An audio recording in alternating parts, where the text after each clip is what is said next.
हमने जो चार कॉन्फ़िगरेशंस देखे, dual input, balance output, dual input, unbalance output, जो ये डिफरेंशियल एम्पलीफायर की ये कॉन्फ़िगरेशंस है, उसमें अब हम वन बाय वन कॉन्फ़िगरेशंस देखेंगे। तो फर्स्ट कॉन्फ़िगरेशन देखेंगे डिफरेंशियल एम्पलीफायर का, वो है dual input balance output differential amplifier. इसमें इस डायग्राम से हमें पता चलता है कि dual input balance output differential amplifier configuration क्या है।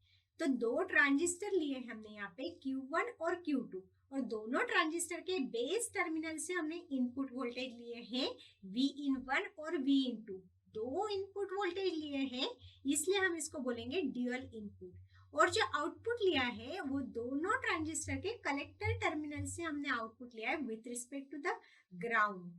तो यहाँ पे दोनों कलेक्टर टर्मिनल है C1 और C2। C1 है ट्रांजिस्टर Q1 के अक्रॉस का कलेक्टर टर्मिनल, और C2 है ट्रांजिस्टर Q2 के अक्रॉस का टर्मिनल। तो इन दोनों के अक्रॉस में हमने आउटपुट वोल्टेज लिया है, इसलिए हम इसको बोलेंगे बैलेंस आउटपुट। तो यहाँ पे हम जो डायग्राम देख रहे हैं वो है dual input balance output differential amplifier.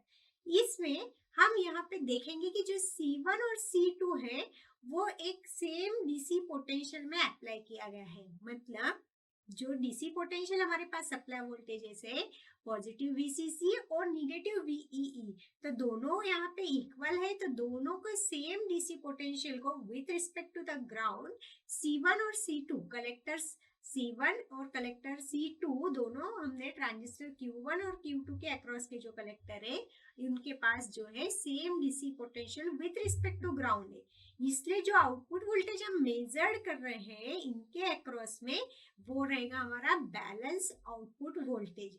अब इस डायग्राम में हम देख रहे हैं कि जो हमने ये डायग्राम देखिए dual input balance output differential amplifier, इसको हम डीसी इक्विवेलेंट सर्किट में कन्वर्ट करेंगे।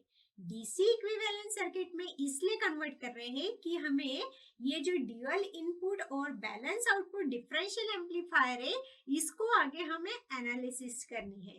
तो एनालिसिस हम यहाँ पे टू टाइप्स की देखेंगे। फर्स्ट देखेंगे डीसी एनालिसिस और सेकंड देखेंगे एसी एनालिसिस।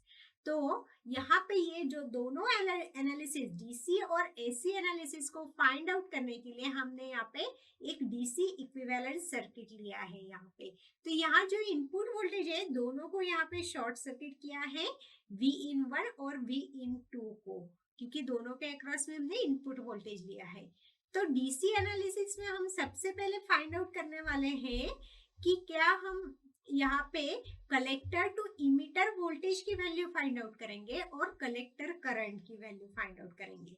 डीसी एनालिसिस में कलेक्टर टू इमीटर वोल्टेज और कलेक्टर करंट मतलब VCEQ एंड ICQ, ये दो की वैल्यू फाइंड आउट करेंगे through this DC equivalent circuit.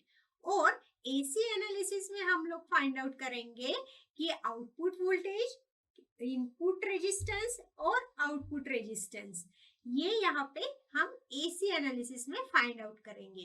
तो ड्यूअल इनपुट और बैलेंस आउटपुट डिफरेंशियल एम्पलीफायर में हम डीसी एनालिसिस और AC analysis one by one देखते हैं।